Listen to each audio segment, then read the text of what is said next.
সামুদ জাতির নাম শুনেছেন? তাদের কাছে আল্লাহ তাআলা একজন নবী পাঠিয়েছিলেন, নাম হচ্ছে সালেহ আলাইহিস সালাম। আল্লাহ নবী সালেহ আলাইহিস সালাম, তিনি তাদেরকে দাওয়াত দিলেন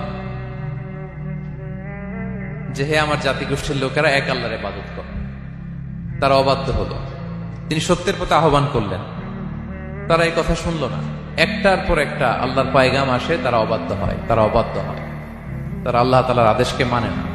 সবশেষে সামুদ গোত্র, তারা আবার খুব শক্তিশালী ছিল। তারা পাহাড় কেটে আর্কিটেকচার করে ডিজাইন করে কিভাবে আবাসন তৈরি করতে হয়, পাহাড়ি এলাকায়, মাউন্টেইন এলাকায় কিভাবে আবাসন তৈরি করতে হয়, এটার ব্যাপারে এক্সপার্ট ছিল। তো তারা সালেহ আলাইহিস সালামকে বলল, সালেহ, তুমি পাগল, তুমি জাদুকর, তুমি যে আল্লাহর কথা বলছো আমরা মানবো 1 শর্তে।